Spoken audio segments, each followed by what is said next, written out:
Ya, jadi ini tugas yang harus kalian kerjakan minggu ini ya, sampai minggu depan mengenai titik berat dan juga momen inersia. Untuk soal nomor 1 yaitu menentukan titik berat ataupun sentroid dari gambar di samping dengan mengacu pada sumbu melalui sudut kiri bawah gambar ya. Jadi di titik di sini.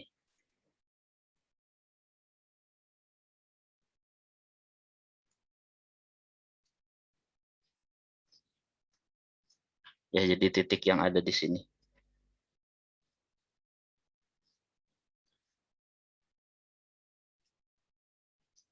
Tidak ada. Titik yang ada di sini itu adalah titik 0, titik 00-nya ya. Jadi mengacu pada sumbu di situ, kemudian kalian menentukan titik berat yang ada gambar di sini ya. Ini ada dimensinya, tebalannya 100 mili, kemudian ini dimensi ya, ininya seperti itu. Jadi dari sini kalian bisa membagi bagian-bagiannya ya. Terserah akan menjadi bagian-bagiannya seperti apa. Ini dicontohkan seperti ini. Jadi luas yang pertama A1 yang ini, kemudian ada yang A2 yang bagian sini,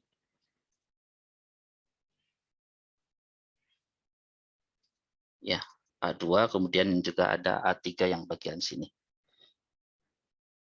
Nah, kemudian dihitung luas area A1 ya. A1 ini luasnya adalah 450 mili kalikan 100 mili. Berapa? Kemudian A2 yang bagian di sini ketebalannya sama ya, 100 mili. Jadi ini 100 mili dikalikan 250 mili. Kemudian A3 yang ini 100 mili dikalikan 250 mili. Kemudian sigma A-nya jadi dijumlahkan A1, A2, dan A3 ya. Kemudian untuk koordinat titik berat dalam arah X itu adalah sigma total dari A dikalikan X-nya dibagi dengan sigma A yang ini ya.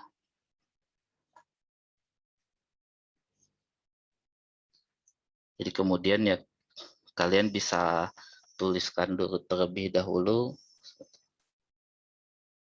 titik koordinatnya ya. Jadi untuk A1 ini ada titik tengahnya ada di sini ya kira-kira ya.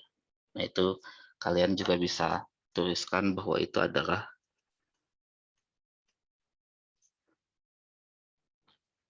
ininya adalah X1 dan Y1-nya ya.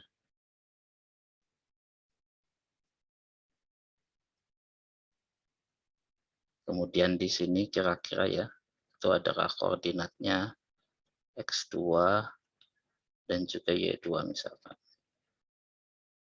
Kalau di sini X3 dan juga Y3 ya. Kalau dihitung perbandingannya terhadap di sini ya. Nah, jadi A1 dikalikan X1 ya.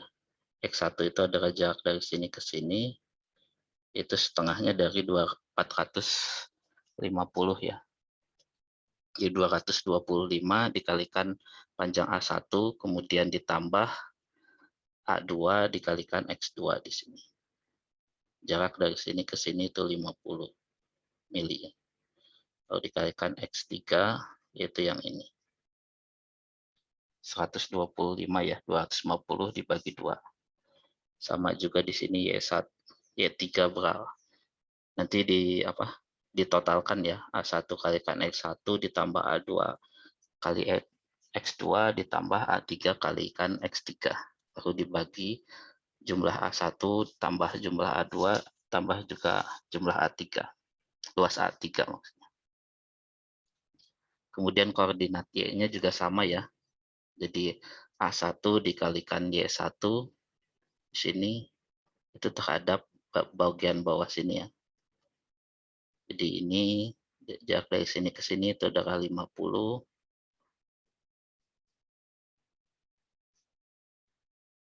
Lalu ditambah 250 dan juga ditambah 100 ya.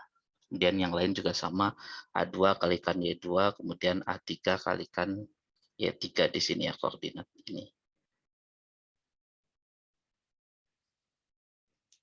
Nah, jadi seperti itu ya. Bertanya. Ya, silakan. Untuk yang A2 itu tadi lebarnya berapa ya Pak? Kalau misalnya tadi bilang tadi. Yang A2. Ini 100 ya. 100 ya. Makasih, Dari Pak. sini ke sini sama ya. Tebalan dari sini kemudian ke sini itu sama, jadi ini 100.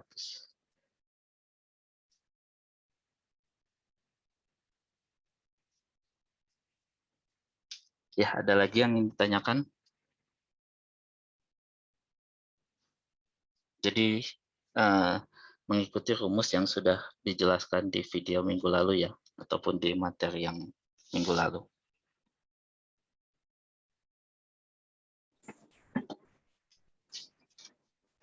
Ada lagi?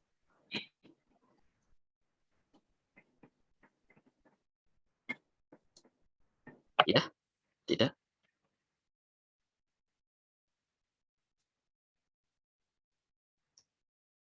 Kalau tidak ada, lanjut ke soal nomor 2.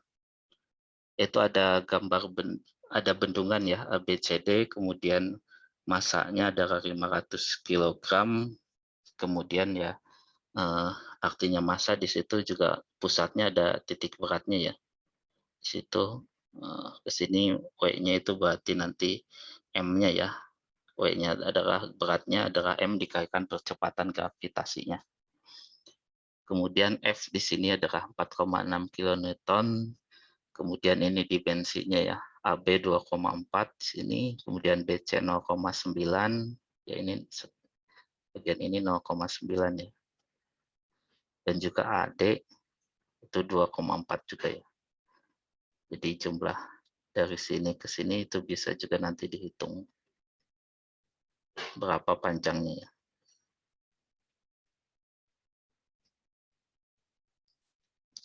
Kemudian dicari ketinggian maksimum di atas titik A di sini ya. Jadi ini bendungan, kemudian ya untuk menghitung volume air ataupun gaya di sini, di mana gaya F itu dapat diterapkan tanpa menjungkir balikan bendungan di titik D.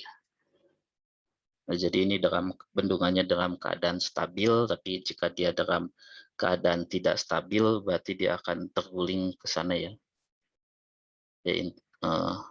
Ya bisa disebut terguling ya jika F di sini memiliki gaya sebesar ini, ketinggiannya bisa berbeda ya, lebih tinggi ataupun lebih tinggi dari B, itu dia bisa mengakibatkan menjadi tidak stabil ya, terguling di sini di bagian jika misalkan titik pusatnya ada di D di sini ya.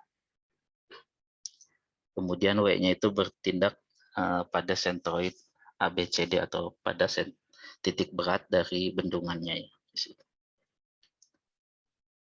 Nah, jadi yang pertama kita cari terlebih dahulu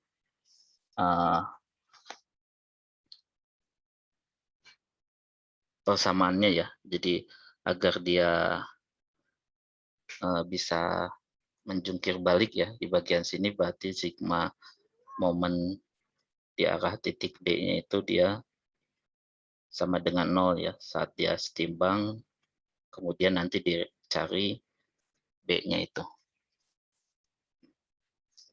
Nah, jadi setelah ini kan dia gayanya ada dua ya, yaitu gaya F di sini dan juga gaya dari beratnya di sini. Kemudian yang dia searah jarum jam itu positif, kemudian yang berlawanan itu momennya negatif ya. Berlawanan jarum. Kemudian ya ini yang arah ke sini itu dia positif ya. Gayanya dikalikan jaraknya yaitu F kalikan B,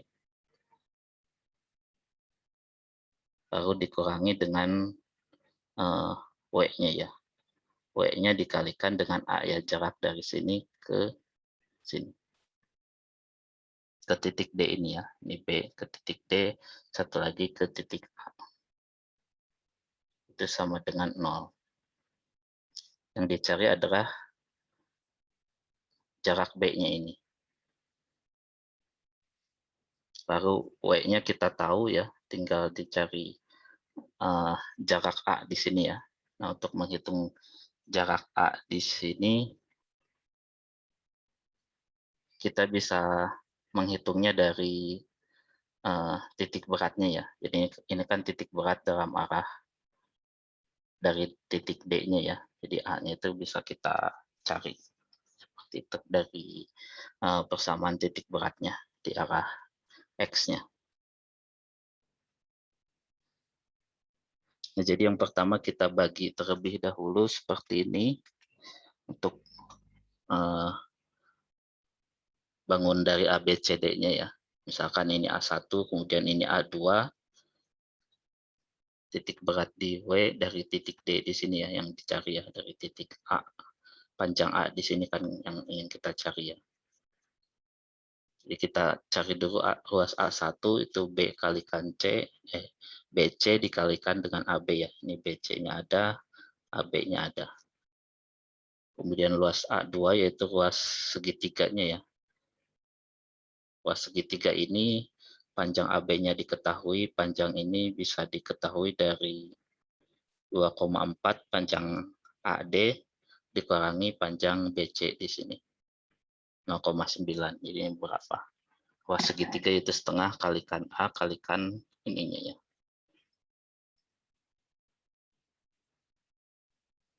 Baru dicari sigma A-nya ya. Kemudian dari situ bisa juga tadi seperti tadi ya, menentukan titik tengahnya ya. Titik tengah di sini, kemudian titik tengah di sininya. Ini adalah X1, kemudian Y1,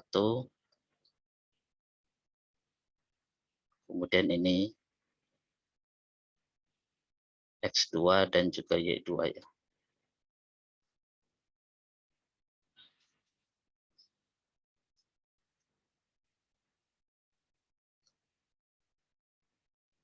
Jadi yang dilihatnya X-nya saja ya. X-nya itu kan dari jarak dari sini ke sini yaitu A-nya ya.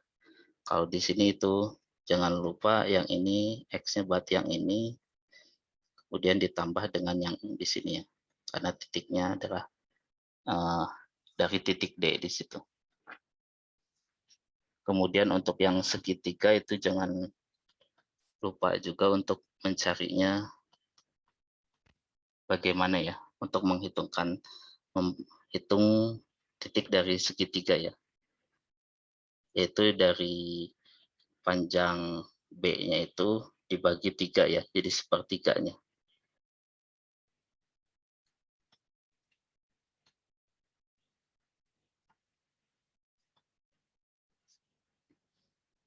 Jadi dari sini ke sini itu berapa ya? Itu kan bisa dilihat di tabelnya itu, yaitu 1/3 dari base-nya di sini ya.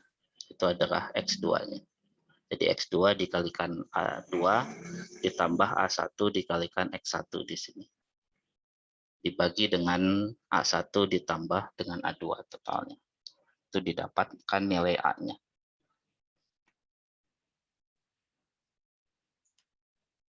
Kemudian setelah ini seperti tadi ya, sigma M momennya di titik D-nya itu adalah sama dengan 0. Kemudian gaya dikalikan jaraknya F kalikan B dikurangi dengan W-nya ini, beratnya dikalikan jarak ini yang tadi dicari di sini ya, titik berat dalam arah X di sini. Sehingga didapat nilai B-nya itu adalah dalam meter ya, ini maksudnya. W kalikan A, W-nya adalah 500 kilo dikalikan percepatan gravitasinya ya, G-nya itu. Dikalikan A di sini dibagi dengan F-nya adalah 4,6 kilonewton.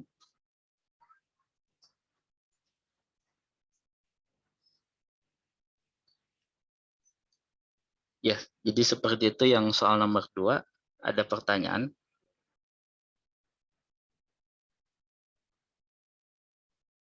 Sudah jelas?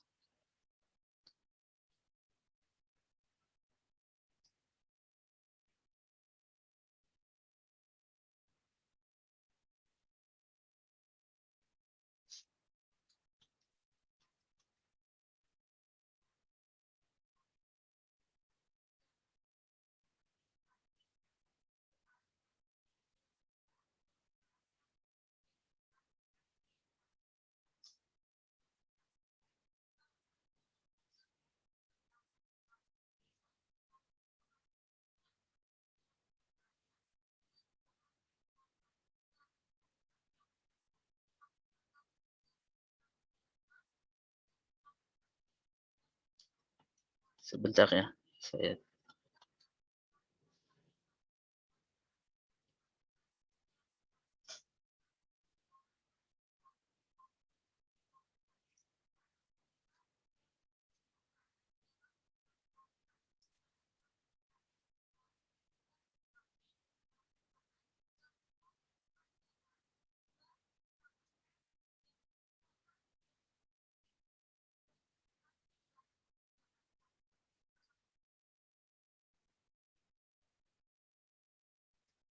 ya, ada yang ditanyakan silahkan.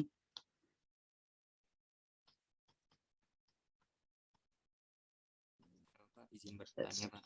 Ya, jadi yang ini 2/3-nya ya, 2/3 dikalikan B-nya, karena dari sini itu 1/3-nya. Ya, gimana? Itu Pak, mau tanya pas pas penentuan sigma momennya kenapa yang W-nya itu nggak pakai dari jarak A ke W-nya, Pak? Kenapa pakainya yang D, yang A itu, Pak?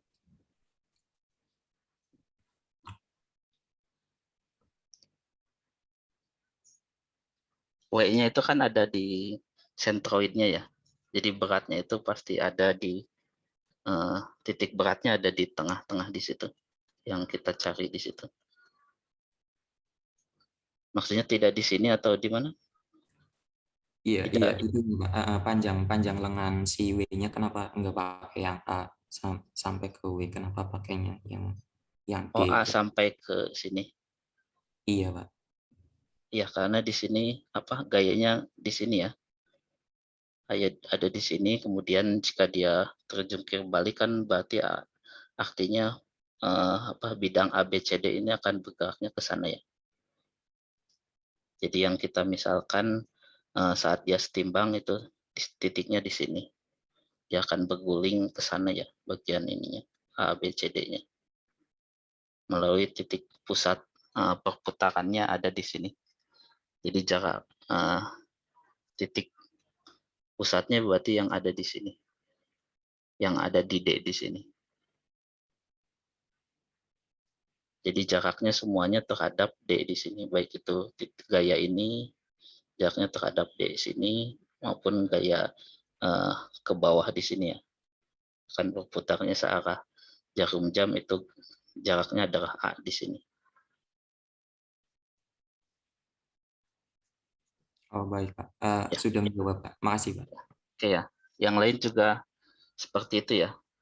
Jadi di D terhadap di sini. Pak, permisi izin bertanya. Untuk Ya. nilai gravitasinya itu sendiri kita memakai yang 10 atau 9,81? Oh, 9 sebentar ya, saya cek lagi. 9,8 juga boleh ya. 9,81 itu tidak ada masalah kalau untuk nilai gravitasi. Terima kasih, Pak. Ya.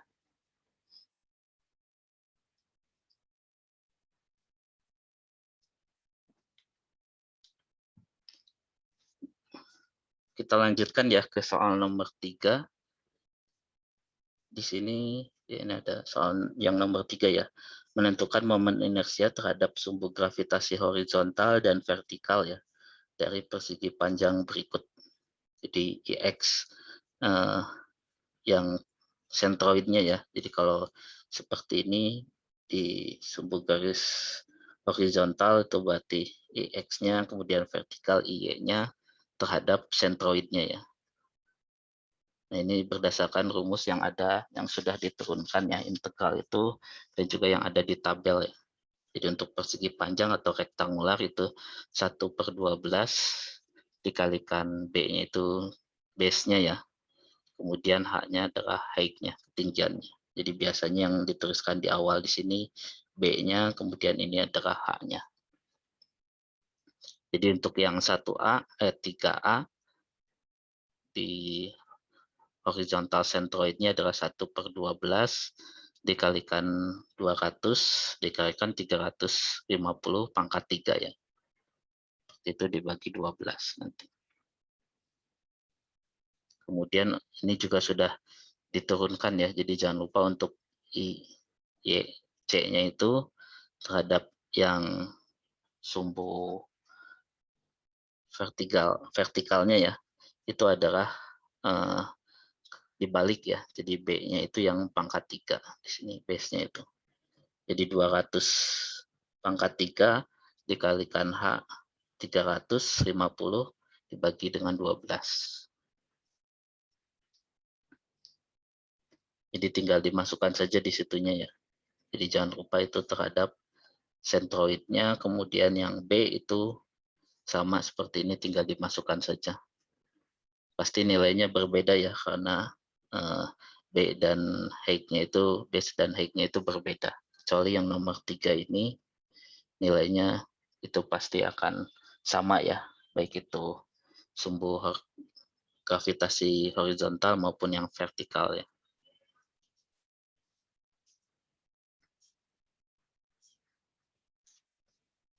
Untuk yang itu saya kira tidak ada permasalahan ya.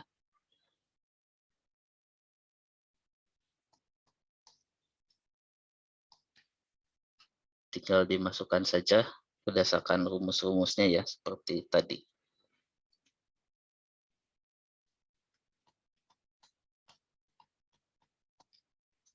Kemudian yang kedua adalah menghitung tegangan maksimum ya pada dinding pipa minyak.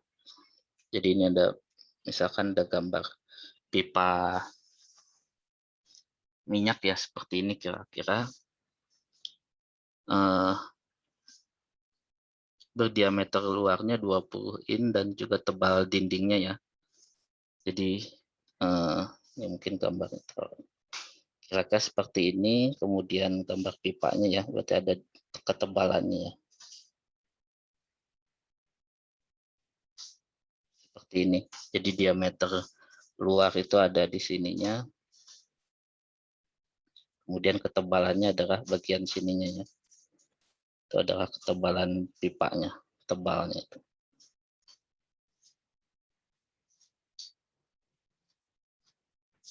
.2 inci ya. Berada dalam keadaan tak tertopang sepanjang 40 meter ya. Ini jadi panjang dari sini ke sini itu 40 meter. Kemudian pipa minyaknya itu ya ada berisi minyak ya, diasumsikan dia penuh ya.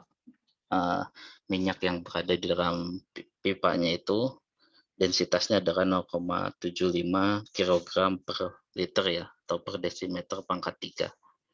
Kemudian sementara densitas baja berarti itu karena pipanya adalah terbuat dari baja ya.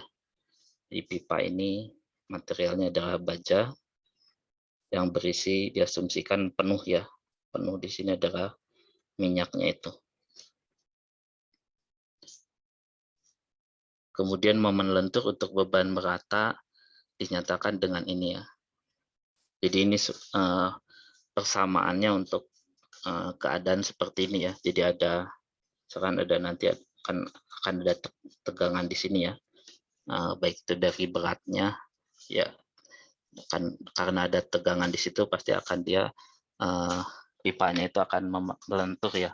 Berapa momen lenturnya, kemudian ini kan di sini ada penampang atau reaksi ya, reaksi di titik di kiri dan reaksi di kanan di sini. Nah jadi untuk sistem yang seperti ini bebannya merata, itu artinya di semua bidang ini sama ya, itu dari berat dari totalnya, yaitu berat bajanya ditambah dengan berat minyak yang ada di situ.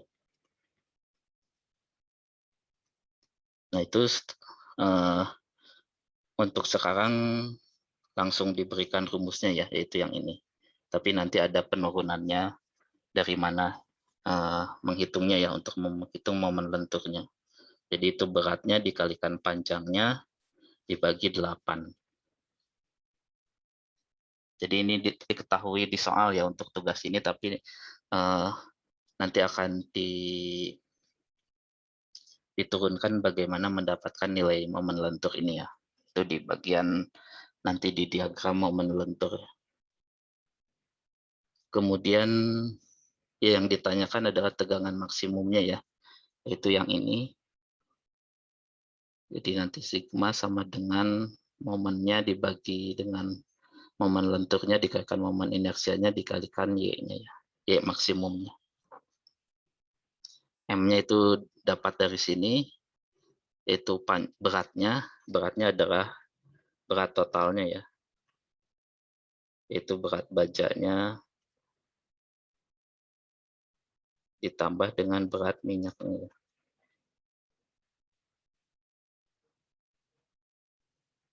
Berat bajanya kita tahu densitasnya dikalikan G-nya, lalu nanti dikalikan dengan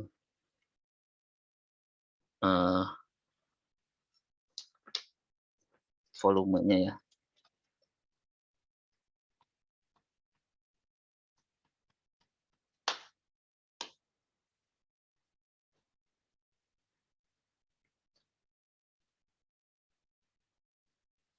Pak, Jadi permisi izin bertanya, Pak. ya silahkan.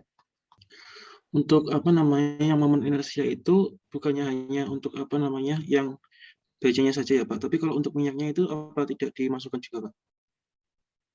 Ya, momen inersianya bajanya saja ya, pipanya maksudnya, pipa bajanya. Momen inersianya kan I di sini, tapi kalau momen lenturnya itu dari berat di sini. Jadi ini menghitung yang tadi berat ini. Berarti untuk yang apa namanya momen inersia dari minyak kalau sudah ditambahkan ke apa namanya pipanya itu nggak dimasukkan ya, Pak, berarti atau gimana? Iya, hanya bajanya saja. Karena kan apa? Strukturnya ya, struktur di sini, struktur pipanya itu. Baik, terima kasih, Pak. Ya. Jadi ini masanya dikalikan volumenya ya, itu jadi berat. Volumenya ya volume baja, kemudian ini densitas minyak dikalikan percepatan gravitasi dikalikan volume dari minyaknya ya. Jadi volume minyak ada di sininya, volume baja ya pipanya ya. Itu nanti dijelaskan selanjutnya ya. Kemudian ini juga sudah dijelaskan untuk mencari momen inersia suatu pipa ya. Karena di sini kan ininya sama ya. Baik ini maupun ini sehingga bisa dikurangi saja, jadi momen inersia bagian luarnya yaitu diameter luar di sini dikurangi dengan diameter dalamnya ya, bagian sini, titik di sini. Di bagian luar dikurangi bagian dalamnya.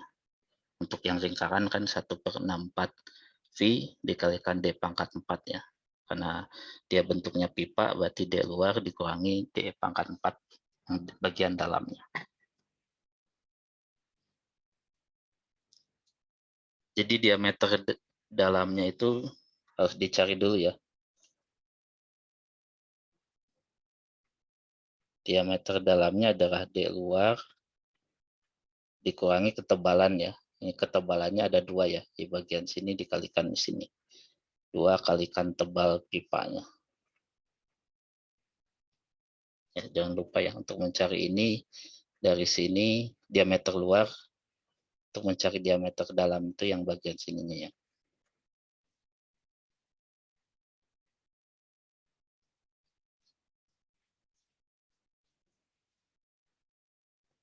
Nah, sebenarnya sebelumnya sudah dijelaskan ya urutan-urutannya, jadi hampir sama seperti tugas sebelumnya, contoh sebelumnya. Jadi diameter luar jangan lupa dikonvert juga ke dalam meter ya, dalam inci sebelumnya, jadi dikonvert ke dalam meter karena semuanya dalam meter, kemudian kilo dalam newton ya. Jadi ini meter. Kemudian berat baja per satuan volume itu densitas baja dikalikan percepatan gravitasinya ya. Nanti dikalikan volumenya menjadi berat baja ya, bukan persatuan volume lagi. Nah, di sini densitas baja harus dikonvert dulu ke dalam kilogram per meter pangkat 3 ya. Jadi dari sini tadi ini densitas bajanya masih dalam gram per sentimeter pangkat 3, harus dikonvert dulu ke kilogram per meter pangkat 3. Lalu dikalikan 9,8 meter per second kuadrat, itu nanti hasilnya adalah kilonewton per meter pangkat 3. Sama juga untuk berat minyak per satuan volume, itu densitas minyaknya dikonvert dulu ke kilogram per meter pangkat 3 dikalikan 9,8. Lalu volume baja atau volume pipa-nya ya, itu adalah luas volume luarnya dikurangi volume dalamnya. Jadi 1/4 V diameter kuadrat ya, karena dia dalam bentuk pipa, berarti diameter kuadrat luarnya itu yang ini ya, tadi sudah diketahui di soal, dikurangi kemudian diameter dalam dikuadratkan. Jadi yang ini, yang di sini itu dikuadratkan ya.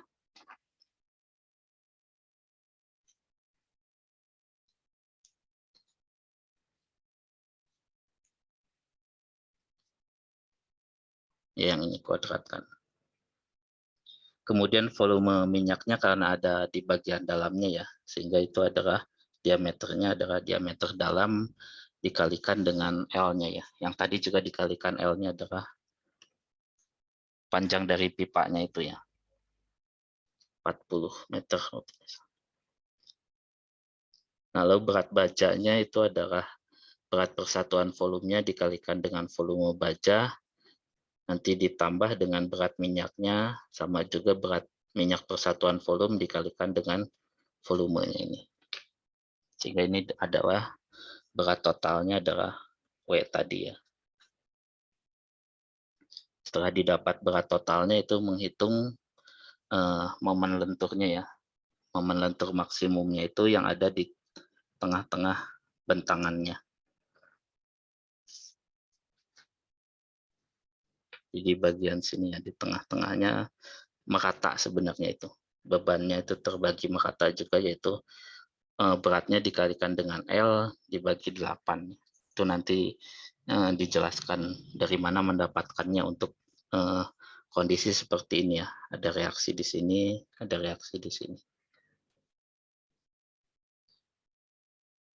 Kemudian ini momen inersianya ya.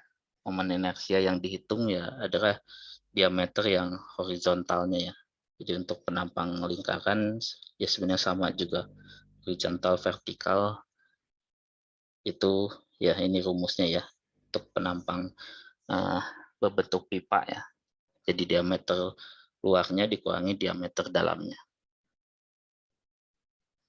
Kemudian ya maksimumnya itu sama dengan radiusnya ya dari persamaan lenturnya. Jadi kan ya maksimumnya itu dilihat penampangnya ya. Penampangnya ada di sini. Jadi ini bagian pipanya. Netral aksisnya itu ada di tengah-tengahnya ya. Ada di sininya itu. Nah, itu berarti jarak dari sini dan jarak di sininya. Nah, itu adalah diameter luarnya ya. Jarak dari ujung ke sini itu Y-nya itu.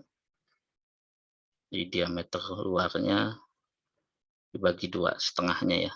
Jarak di sini. Nah, harus diperhatikan juga ya, karena di sini tekan di sini, berarti untuk menghitung tegangan tekan maksimum itu dilihatnya dari sini.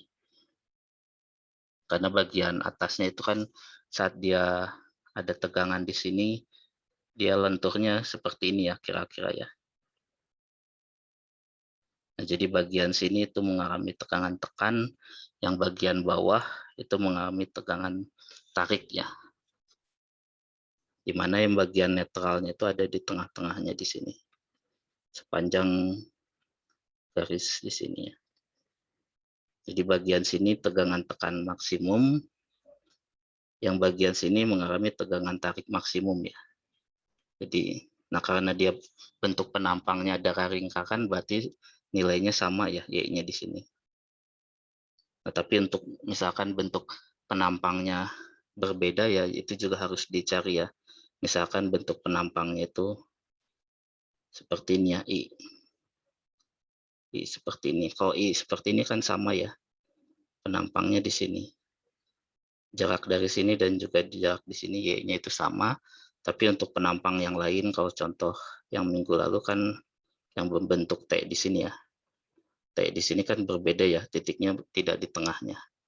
Di bagian sini netral, dari netral aksisnya dan bagian sini itu berbeda.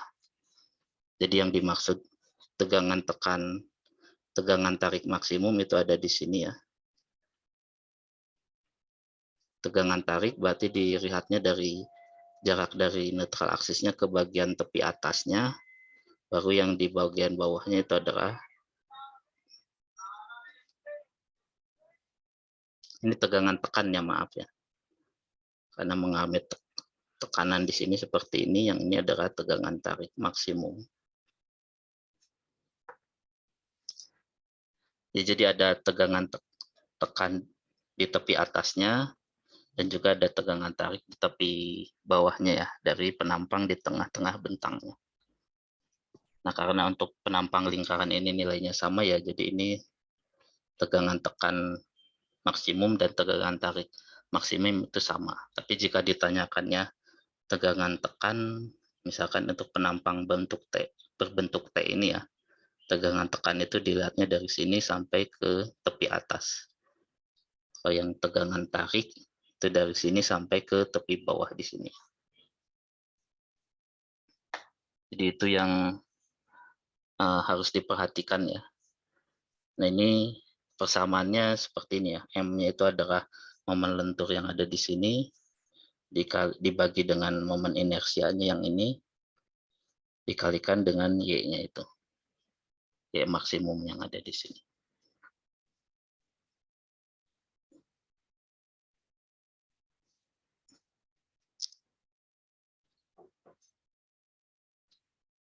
Nah, ini contohnya ya. Ada tabelnya, ini juga seperti ini.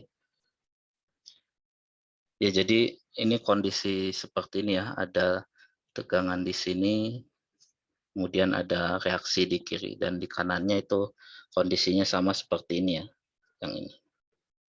Jadi beban merata ya, itu tegangan di sini itu W-nya, beban merata itu beratnya ya, yang tersebar merata. Jadi untuk gaya reaksinya juga tinggal W dibagi 2-nya ya, jadi setengahnya.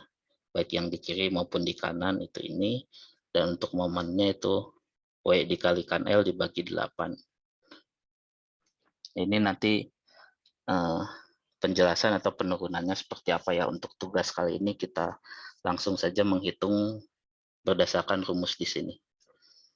Untuk yang lain misalkan W-nya itu ada di sini ya, ada jarak A, kemudian dari sini ada jarak B, ini nanti seperti ini.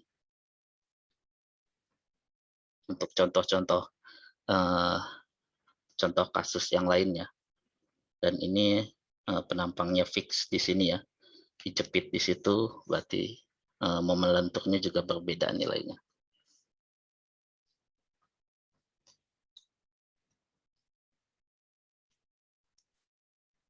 Ya, ada yang ingin ditanyakan?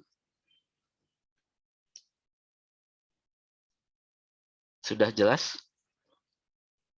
Jadi mungkin yang sebelumnya belum dijelaskan ya di video itu, apa itu yang dinamakan tegangan tekan maksimum maupun tegangan tarik maksimum di bagian bawahnya ya. Jadi terutama untuk yang penampangnya kan ini, kalau ini sama ya, baik di sini jarak dari sini dan juga jarak di sini ya, maksimum itunya sama. Nah, kalau misalkan penampangnya berbentuk T ataupun berbentuk yang lainnya itu berbeda ya, di mana yang jarak dari sini dari sentroidnya ke bagian tepi atasnya itu adalah tegangan tekan maksimum, dan bagian ini adalah tegangan tarik maksimum. Mungkin melalui video ini jadi lebih jelas ya. Di sini ada juga videonya seperti yang dijelaskan tadi ya. Moment along its length. If we imagine the beam as a collection of very small fibers, as the beam deflects, the fibers at the top of the beam get shorter, meaning that they are in compression, and those at the bottom of the beam get longer, so they are in tension. Somewhere between the top and the bottom of the cross-section, there will be a surface containing fibers which stay the exact same length. This is called the neutral surface. It passes through the centroid of the cross-section. When looking at the beam in 2 dimensions, we refer to it as the neutral axis.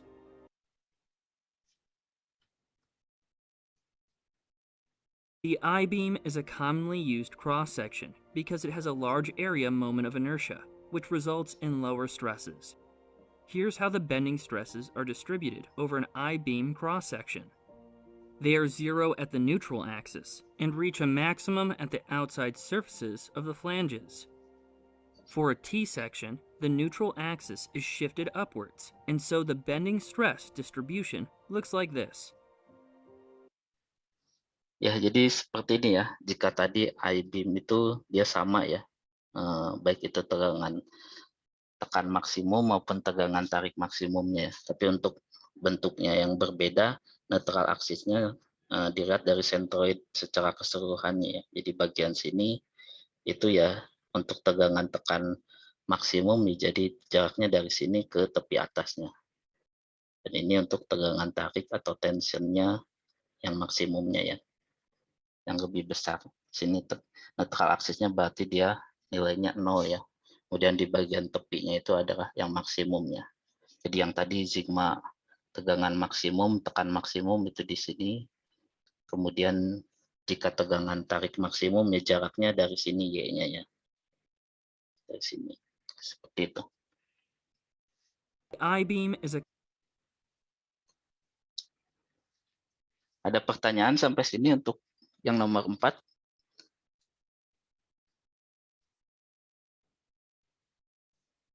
Jadi sudah jelas ya, jika penampangnya berbentuk berbeda ya berarti berbeda ya.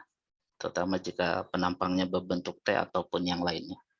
Yang tadi itu untuk penampangnya berbentuk pipa baja. Dan ada minyaknya di situ. Nah, kemudian ini soal sebelumnya ya, soal selanjutnya ya. Hitung momen inersia ditinjau dari titik pusat beratnya ya. Ini seperti soal tadi ya. Dari titik pusatnya berarti dari sentroidnya ya, kita tinggal hitung saja momen inersia yang bagian luar dikurangi momen inersia yang bagian dalamnya.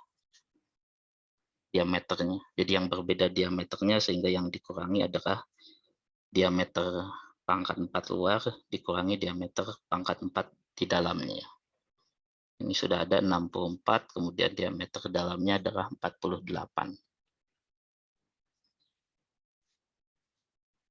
Kemudian dihitung tegangan maksimum dalam pipa bila E-nya itu 210 gigapascal ya, modulus elastisitasnya ya.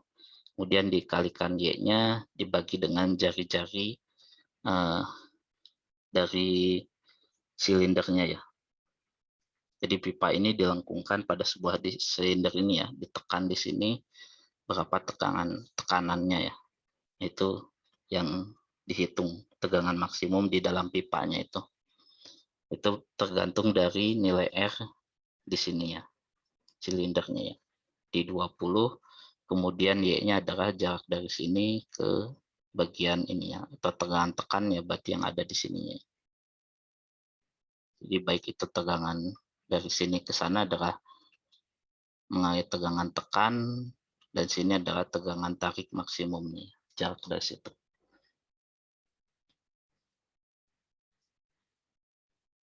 Pak, permisi sebelumnya izin bertanya untuk nomor 5. Iya, silahkan. Untuk apa namanya R-nya itu kita mengukurnya itu dari pusat pipa keluar ke jari-jari luar atau dari pinggiran pipa ke jari-jari luar, Pak? Yang ini R sini atau? Iya, Pak, yang R itu Iya, yang kan ini apa aja. namanya? Langsung 20 saja. Dari baik, sini Pak, ke makasih, sini. Karena ini silindernya ya, radiusnya sudah diketahui di situ 20, jadi langsung saja di situ.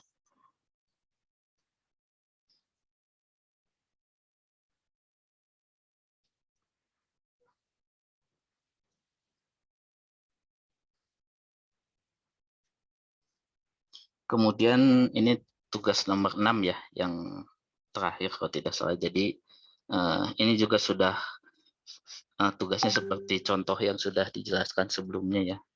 Jadi ada 2 komponen struktur ya.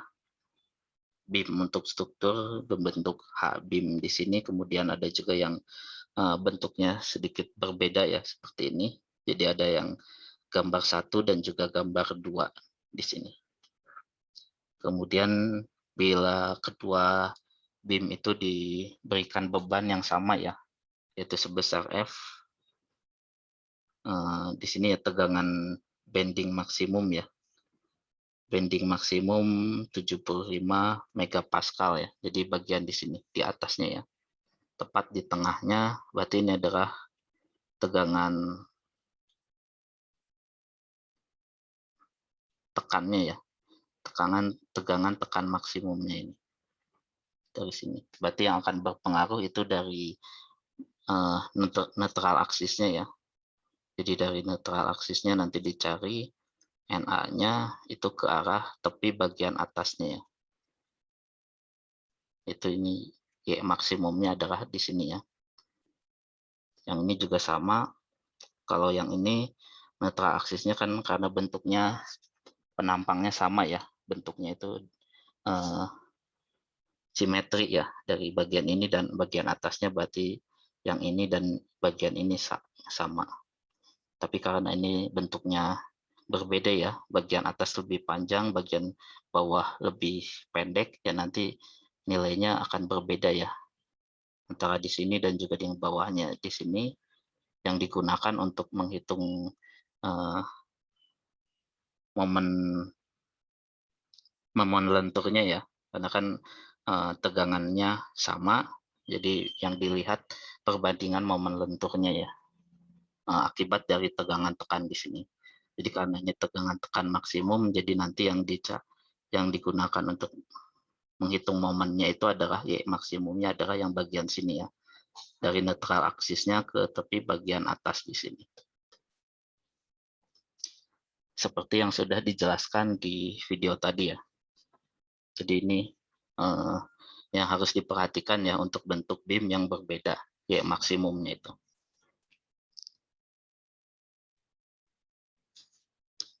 Nah, kemudian ya ini dijelaskan manakah yang lebih tahan terhadap bending ya, antara H-beam pertama atau H-beam kedua, berarti yang dihitung itu nanti M-nya ya, momen lenturnya.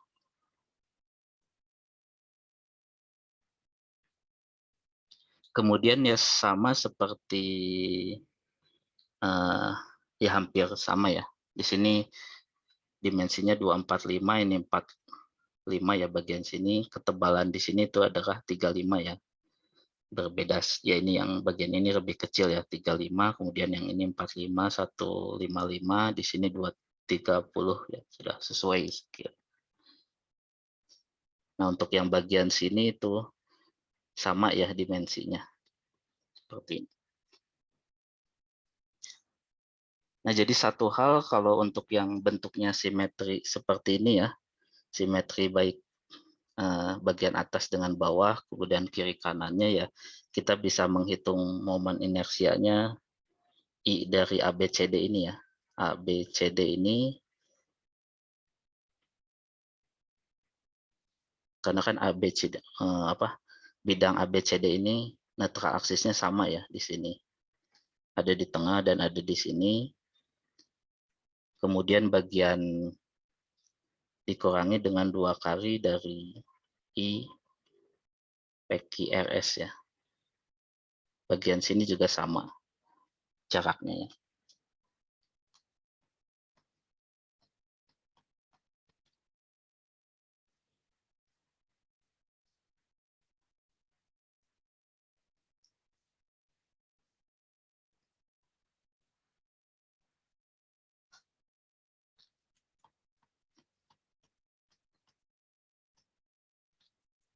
Ya, tapi untuk yang ini kita tidak bisa ya menghitungnya seperti yang bagian bawah karena bentuknya tidak simetri ya. Yang simetrinya atau yang samanya kira-kira hanya di bagian tengahnya ya untuk bagian. Jadi yang bagian sini dan ini bagian sini itu sama. Nah, jadi untuk yang seperti ini harus menggunakan formula transfer ya. Jadi transfer formula di situ harus dihitung.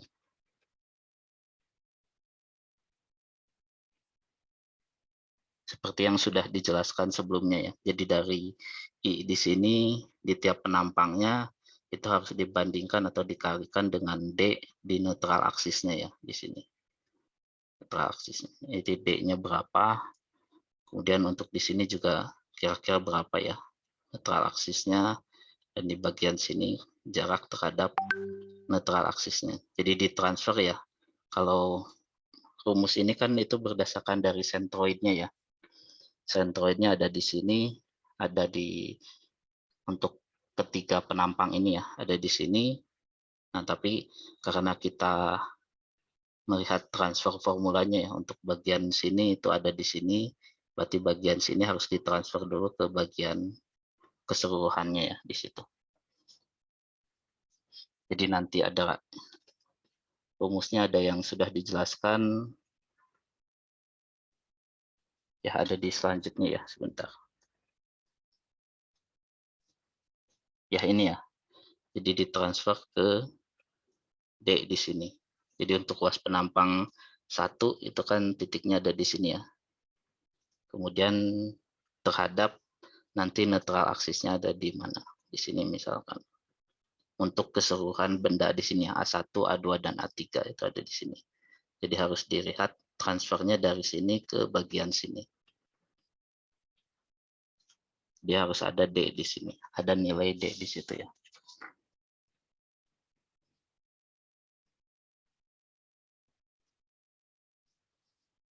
Ya, jadi harus diingat ya untuk benda yang tidak dimensinya berbeda ya.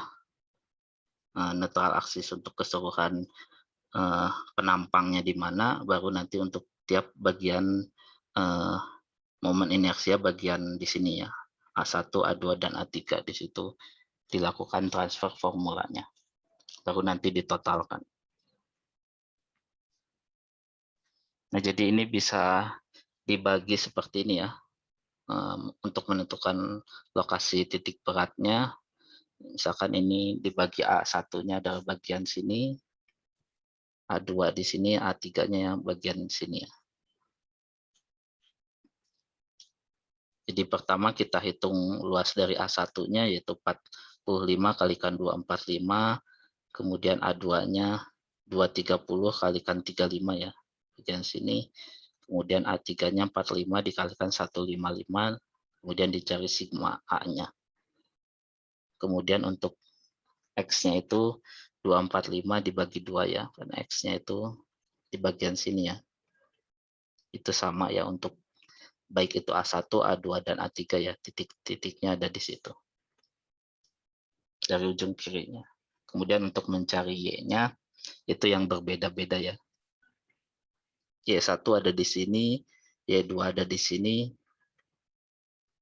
Y3 ada di sini ya. Itu ketinggiannya beda-beda ya. Silahkan bisa dilihat dari atas maupun dari bawah ya. Intinya nanti dihitungnya dari sini. Misalkan sentroidnya ada di sini, ya berarti ini dari mana ya? Dari bawah dan dari atas itu berapa nilainya.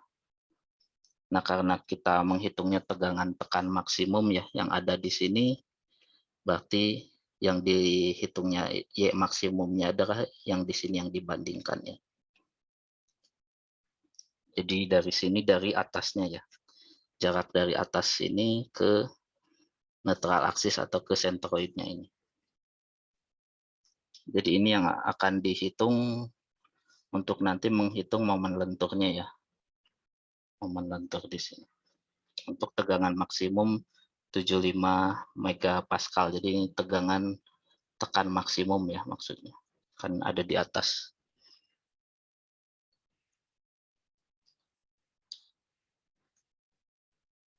Ya, jadi ini netral aksisnya misalkan ya. Yang tadi sudah dihitung, nanti momen inersia I1-nya kan ini, yang rumus ini itu kan terhadap sentroidnya ya. Jadi terhadap di sini, dia harus ditransfer dulu ke terhadap netral aksisnya. Jadi setelah dihitung I-nya di sentroidnya ditambah dengan A1 dikalikan D kuadrat jaraknya ya. Jadi B-nya itu tadi, ini B dikalikan B-nya 245 dikalikan 45 pangkat 3 dibagi 12 ditambah luas penampang A1 dikalikan jarak dari sini ke sini ya. D kuadrat dikuadratkan. baru didapat IX untuk di area 1. Yang 2 juga sama, dari sini ke sini itu berapa D-nya. 3 juga sama, dari sini ke sini itu berapa D-nya ya. Transfer formulanya. Baru nanti dihitung IX totalnya, momen inersia totalnya IX1 ditambah IX2 dan juga ditambah IX3. Setelah itu dihitung momen lenturnya adalah, ini adalah 75 megapascal ya, diubah ke dalam Newton per meter kuadrat, misalkan dikalikan momen inersia ini dibagi Y maksimumnya adalah Y dari atas di sini ya. Dari titik paling atas di sini, tepi atas ke netral aksisnya. Itu yang didapat di Y di sini. Sehingga didapat itu momen lenturnya untuk gambar yang nomor 1. Setelah itu dibandingkan terhadap momen lentur untuk gambar yang nomor 2 ya. Karena bentuknya dia simetri seperti ini, berarti dihitungnya seperti ini ya. Nah, jadi untuk menghitung yang bagian ini cukup hanya menghitung IX-nya saja ya. Tidak perlu menghitung IY-nya. Itunya saja, momen inersia terhadap sumbu Y-nya ya. Nah, untuk IX-nya itu bisa dihitung karena dia simetri seperti ini, berarti I untuk ABCD itu kan bentuk ini ya. ABCD itu titiknya netral aksisnya ada di sini ya. Seperti itu. Kemudian karena bentuk PQRS dan ini dan juga bagian ini juga netral aksisnya ada di bagian sini, itu kan sama ya, sehingga bisa dikurangi langsung berdasarkan rumus sentroidnya ya, IX dari sentroidnya, dan ini juga IXC-nya. Jadi ini adalah P sama seperti sebelumnya ya, B kalikan H pangkat 3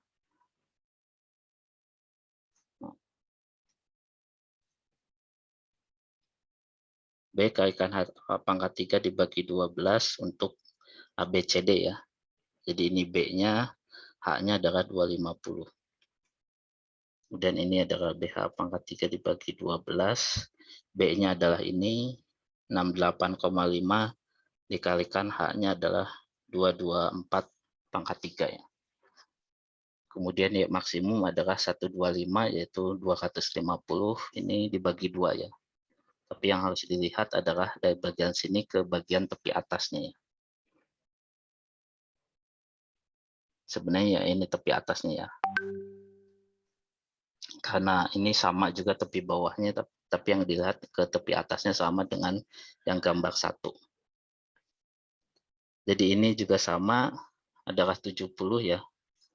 Y-nya adalah yang ini, I-nya adalah yang didapat di sini. Kemudian ya dibandingkan mana yang lebih tinggi momen lenturnya, itu yang akan lebih tahan ya. Apakah gambar 1 ataupun gambar 2.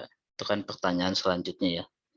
Manakah yang lebih tahan terhadap bending antara H beam pertama ataupun H beam kedua. Yang lebih tahan berarti yang nilai ketahanan terhadap momen lenturnya yang lebih tinggi. Untuk tegangan maksimum yang sama kan ya. Berarti dihitung M-nya itu. M-nya itu ya tergantung dari momen inersia dan juga nilai dari Y-nya juga. Jika momen inersianya sama ya. Ya baik, itu untuk tugasnya ya, yang terakhir tugas nomor 6.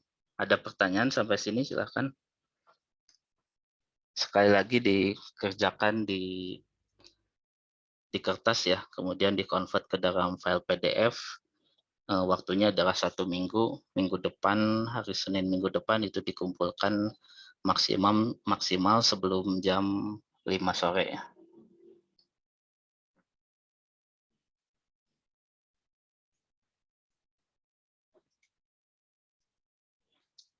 Silahkan jika ada yang ingin ditanyakan sebelum kita lanjut ke materi selanjutnya ya, untuk menghitung gaya lintang dan momen lenturnya.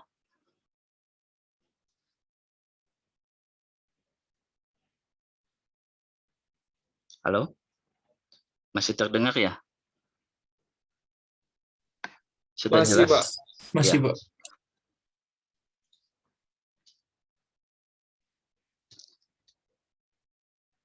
Baik, kalau tidak ada saya lanjutkan ya.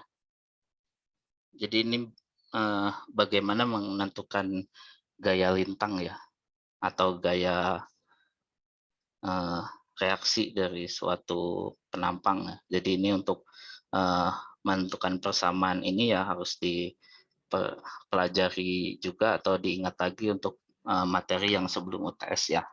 Yang berbeda di sini ya berarti penampangnya itu berbentuk tertentu ya. Ini penampang dari sini itu akan diperhitungkan apakah bentuknya bulat seperti tadi ataupun berbentuk beam I seperti ini ya, ataupun H ataupun berbentuk T,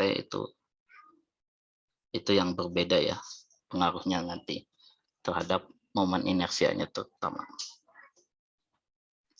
Nah, jadi balok itu biasanya dikenai beban melintang dan kemudian setelah itu akan menekuk ya secara elastis ya, bagian sininya akan terjadi lengkungan seperti ini ya, kira-kira untuk menahan bebannya ya. Nah, kemudian yang di batasan dalam perhitungan yang ada di sini ya, itu biasanya gaya pada balok atau beamnya itu bekerjanya pada bidang yang sama ya. Pada bidang di sini, jadi penampang di sini ya, semuanya itu merata ya. Merata ada di dalam bagian-bagian sini. Bagian-bagian yang ada di penampang di sini. Di bidang yang sama seperti itu. Bagian-bagian sininya juga akan terjadi gaya-gaya yang sama ya. Arahnya ke bawah. Jika ada beban di sini atau gaya di situ. Kemudian batas elastis dari material beam itu tidak dilampaui ya, jadi sehingga dia tidak terjadi keluar dari elastisitasnya ya. Jadi setelah gayanya dihilangkan ya bentuknya akan kembali seperti semula ya.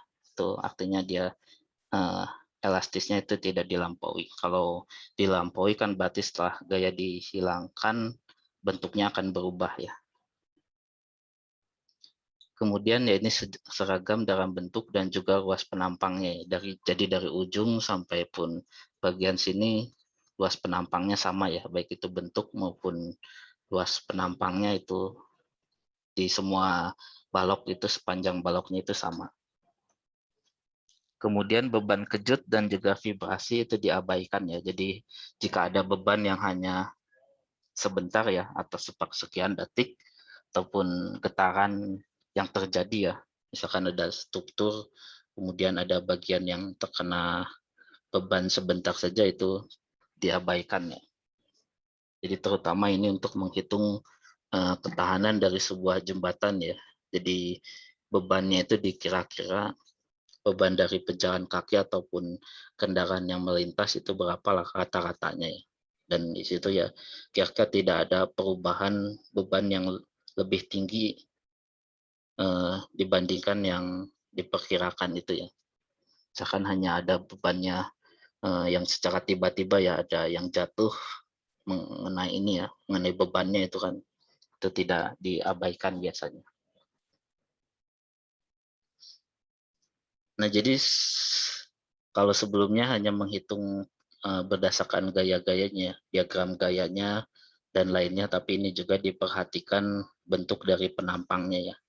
Jadi bentuk dari penampang di sini itu akan berpengaruh juga terhadap ketahanan dari jembatannya itu.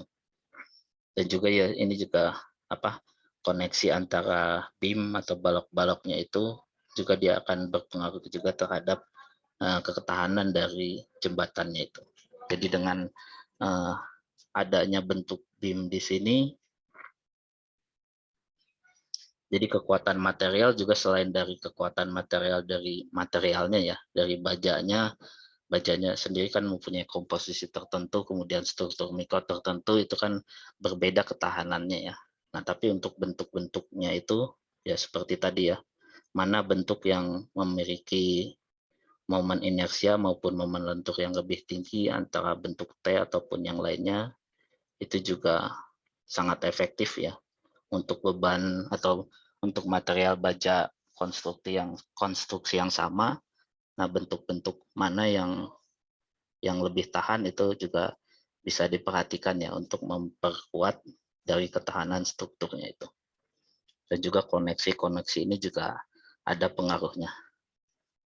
Sehingga harus sebagai sarjana nanti ya harus dipahami itu ya. Bentuknya juga berpengaruh. Nah, kemudian untuk menghitung gaya-gaya yang ada di dalam balok, ya ini seperti sebelumnya ya, ada yang disebut statically determinate, itu artinya bisa ditentukan ya secara statik. Jadi jika ada di sini ya berarti ada reaksi di sini ya.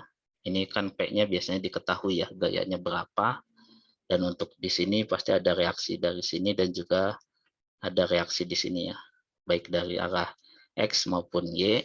Tapi untuk yang ini kan karena dia bebas bergerak ya, bebas di sini ke arah Y-nya, berarti hanya ada di sini saja. Jadi gaya reaksi dalam arah X, di sini X dan juga Y-nya ya, itu ada. Sehingga kan dari persamaan ini kita bisa ada 3 gaya yang tidak diketahui ya. Ada 3 gaya yang tidak ketahui, kemudian dari persamaan statik itu ada 3 persamaan ya yang bisa ditentukan, yaitu di mana sigma F dalam arah X-nya itu sama dengan 0, kemudian dalam arah Y sama dengan 0, dan juga sigma momennya sama dengan 0.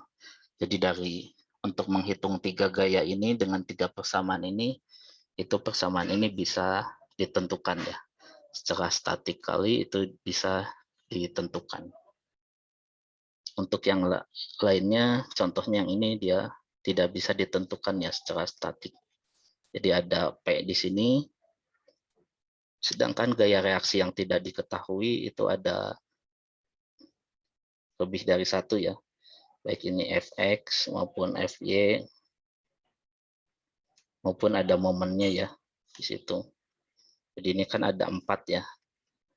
4 atau lebih, sedangkan persamaannya ada 3. Sehingga ini secara statikalis sulit ditentukan ya. Harus ada batasan-batasan lain ya. Kondisi batas yang lain untuk menentukan kasus seperti ini ya. Nah, yang contoh-contoh soal nantinya ya pasti yang akan ada seperti ini ya, yang bisa ditentukan dengan ketiga persamaan di sini. Nah, ini contoh-contohnya, contoh-contoh kira-kira soalnya ya. Jadi akan ada F itu yang tegangannya gayanya ya, gaya atau tegangannya itu terkonsentrasi di satu titik ya. Jadi jika ada gambar seperti ini, F itu hanya terkonsentrasi di titik di sini saja ya, pusatnya ada di sini. Kemudian maupun yang terdistribusi merata W-nya. W-nya itu bisa bebannya ya, beban dari baloknya atau materialnya, tapi bisa juga seperti ini ya. Misalkan ada W seperti ini, kemudian ada gambar seperti ini, itu artinya bebannya terdistribusi merata, tapi hanya dari bagian sini sampai sini saja ya. Jadi ini terdistribusi merata seperti ini. Nah, di bagian sini itu tidak terpengaruhi dari beban W di sini ya. Jadi ini penulisan secara sederhananya ya untuk kasus tertentu ya. Untuk beban terdistribusi merata tapi hanya untuk bagian dari sini sampai sini saja. Kalau berat dari baloknya ya ataupun beamnya itu ya pasti dari sini sampai ke ujung sini kan semuanya ya. Seperti itu. Kemudian ya ini biasanya hanya ada reaksi di R1 dan juga di R2 ya seperti ini. Jadi ini yang simple, R1 dan R2-nya tidak diketahui tapi bisa diketahui dengan 3 ataupun 2 saja ya. Misalkan F dalam arah Y-nya ya. Y seperti ini sama dengan 0 dan juga sigma dari momennya. Kemudian sama juga ini R1 dan R2-nya tidak diketahui, berarti bisa diselesaikan dengan 2 persamaan saja ya. Nah, ini hanya beda F-nya ini dan juga R1-nya itu berbeda ya, seperti ini. Nah, ini juga sama, ada 2 persamaan yang tidak R-nya dan M-nya juga ya. Itu bisa diketahui dengan 3 buah persamaan.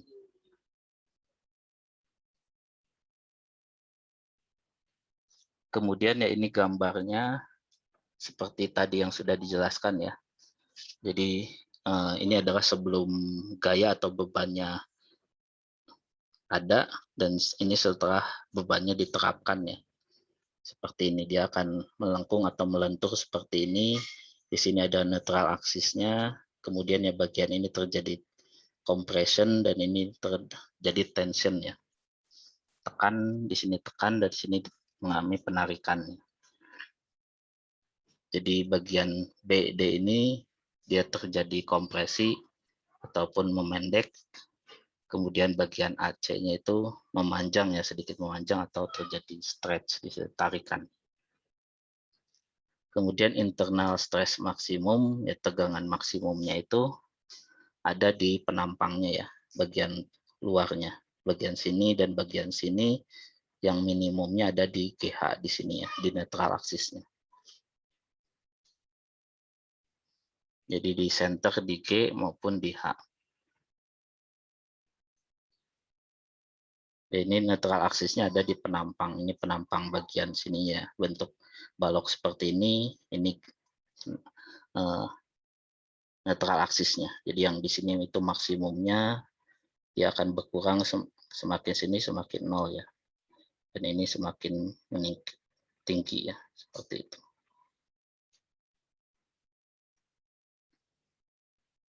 Kemudian yang disebut gaya lintang atau shear-nya itu ya ini bagian sininya ya. Jadi jika kita potong, ini ada gaya lintang sesuai dengan reaksi di sini. Ini bagian sini ke sana, bagian sini terpengaruh di sini ada ke bawahnya.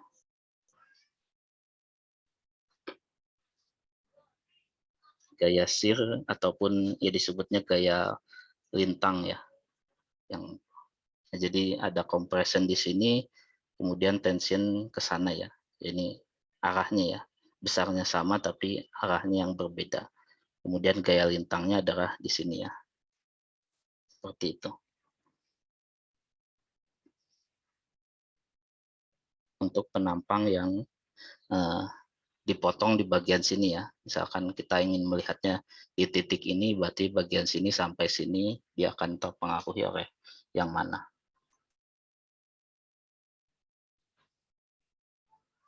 Nah, jadi untuk equilibrium sigma F dalam arah X sama dengan 0, berarti nanti C itu sama dengan T, seperti itu. Nah, mungkin ini langsung saja ke sini ya, ke video di sini. Ini yang tadi sudah dijelaskan ya. When a beam is loaded, internal forces develop within it to maintain equilibrium. These internal forces have 2 components. We have shear forces, oriented in the vertical direction, and we also have normal forces, which are oriented along the axis of the beam. If the beam is sagging, the top of the beam will get shorter, and so the normal forces in the top of the beam will be compressive. The bottom of the beam will get longer, and so the normal forces in the bottom of the beam will be tensile. Each of the tensile normal forces has a corresponding compressive force, which is equal in magnitude but opposite in direction. As such, these forces don't produce a net normal force, but they do produce a moment. This means we can conveniently represent the internal forces acting on the beam cross-section using just 2 resultants. One, shear force, which is a resultant of the vertical internal forces, and one bending moment, which is a resultant of the normal internal forces. This is a very common way of representing the internal forces within a beam. Drawing the shear force and bending moment diagrams is just figuring out what these internal forces are at each location along the beam. These resultant shear forces and bending moments will depend on the loads acting on the beam, and the way in which the beam is supported. Beams can be loaded in a number of ways, the most common being concentrated forces, distributed forces, and concentrated moments. Beams can also be supported in a number of different ways. They can have pin supports, roller supports, or be fully fixed, which each restrain the beam in different ways. Yang bagian Pin sini sudah supports prevent dijelaskan vertical and horizontal sebelum displacements, materi but sebelum allow UTS ya, rotation. sama seperti Roller supports prevent vertical displacements, but allow horizontal displacement and rotation. Fixed supports prevent all displacements and rotation. If a certain degree of freedom is restrained at a support, we will have a corresponding reaction force or reaction moment at that location. For example, rotations are permitted for a pin support, so there is no reaction moment, but displacements in the vertical and horizontal directions are prevented, so we will have horizontal and vertical reaction forces. So how do you determine the shear forces and bending moments within a beam? There are three main steps we need to follow. First, we draw a free body diagram of the beam. This shows all of the applied and reaction loads acting on the beam. The next step is to calculate the magnitude of the reaction forces and reaction moments at all of the beam supports. We do this using the concept of equilibrium. To maintain equilibrium, all of the forces in the vertical and horizontal direction should cancel each other out. Similarly, all of the moments acting at every point along the beam should cancel each other out. This gives us a set of simple equations we can solve to calculate the reaction forces and moments. If we can calculate all of the reaction loads using the three equilibrium equations, the beam is said to be statically determinate. For some beam configurations, like this one shown here, we won't be able to calculate all of the reaction loads because we have too many unknowns and not enough equilibrium equations. In this case, the beam is said to be statically indeterminate. This beam has 4 reaction forces, but we only have 3 equilibrium equations. To solve this beam, we would need to use slightly more complicated methods and consider boundary conditions. When a beam is ya. Ini mungkin langsung ke contohnya ya. Jadi hitung reaksi pada balok ya. Jadi balok di kiri maupun di kanannya panjangnya 20 feet ya. Ini panjangnya 12 feet. Kemudian ada beban F-nya itu 8.000 pon. Jaraknya di sini dari kiri itu 3 feet. Berarti sisanya 9 ya. Yang pertama, jika berat balok ini beamnya itu diabaikan, kemudian memiliki berat 50 pon per feet ya, sepanjang baloknya ini. Nah, yang pertama, jika berat balok diabaikan, berarti hanya seperti ini ya gambarnya, hanya ada F-nya saja yang berpengaruh, yang terkonsentrasi di sini.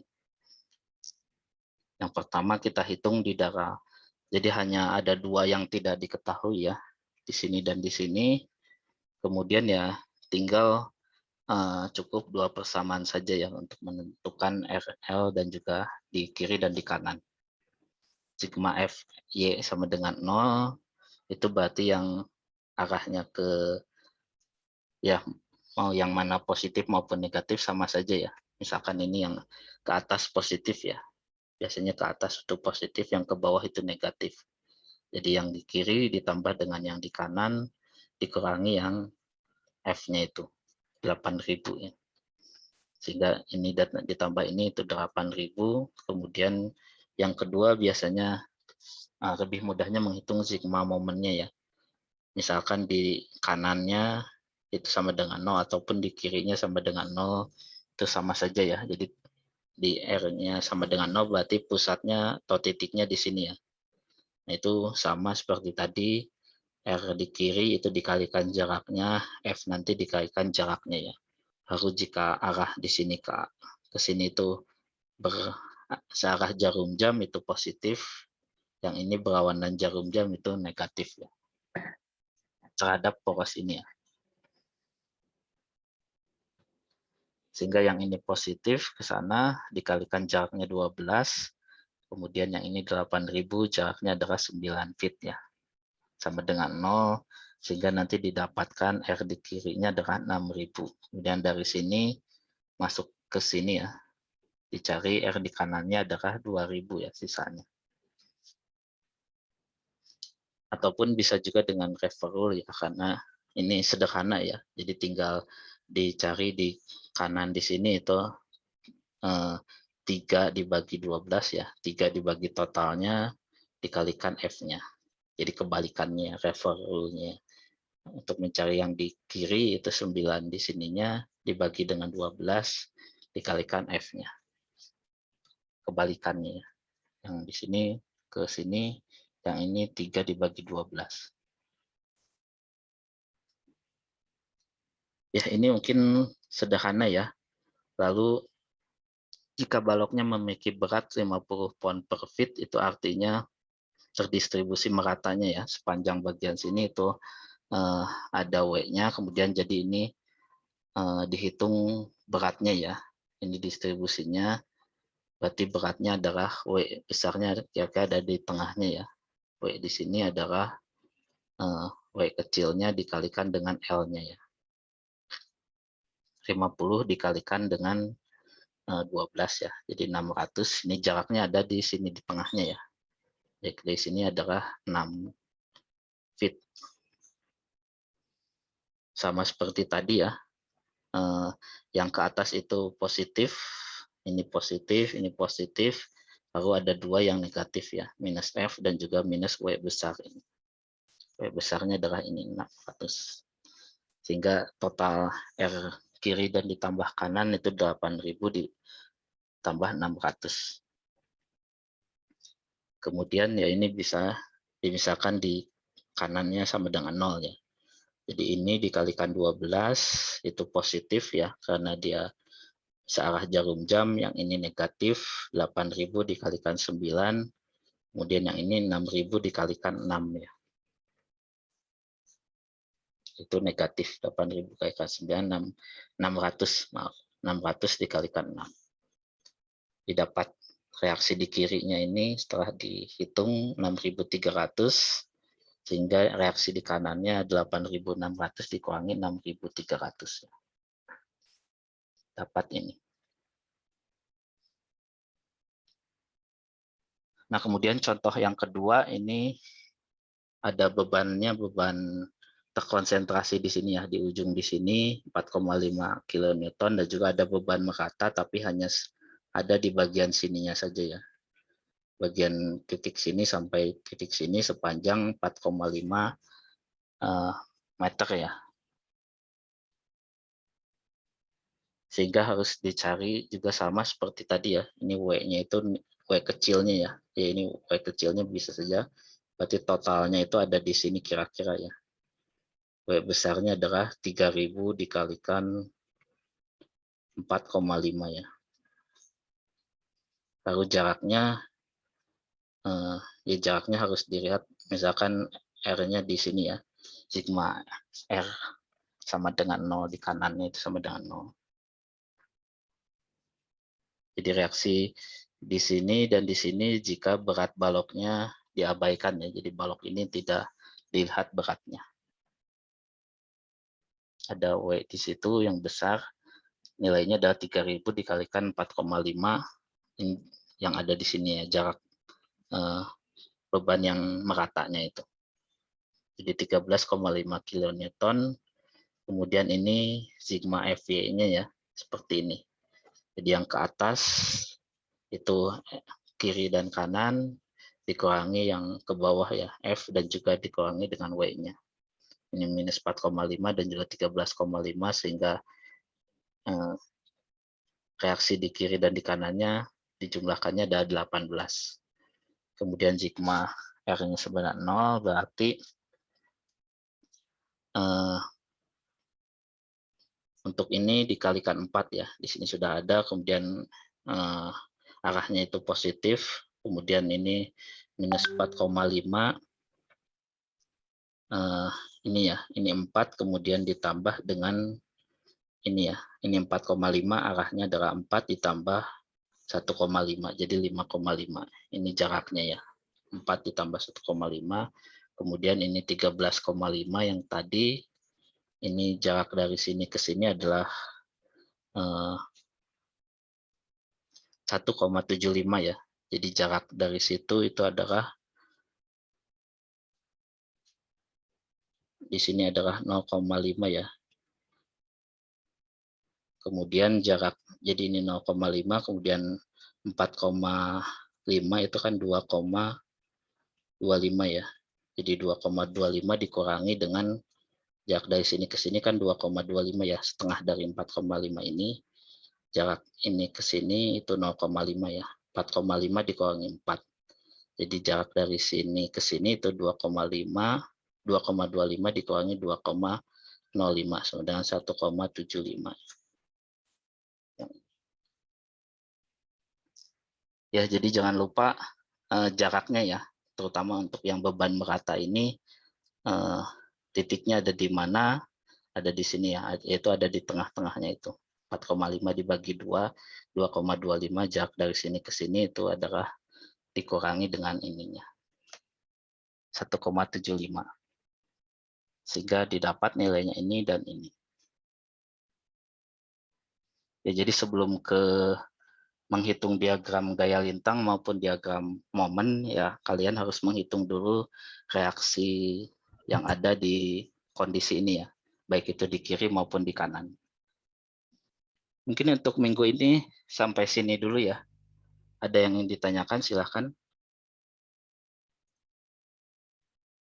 Pak, permisi izin bertanya. Ya.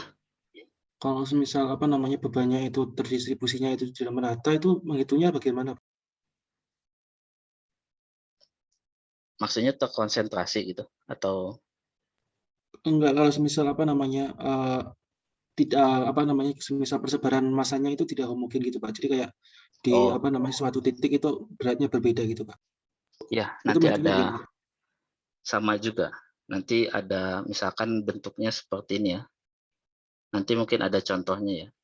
Bentuknya seperti ini ya, maksudnya tidak merata seperti ini. Jadi bagian sini ada juga bagian sini dia naik ya. Ya mungkin itu nanti kalau ada contoh yang lain ya untuk lebih jelasnya. Baik, terima kasih Pak. Ya. Jadi bentuknya ya nanti ada macam-macam ya bentuk. Jadi misalkan ya kalau ini kan merata ya.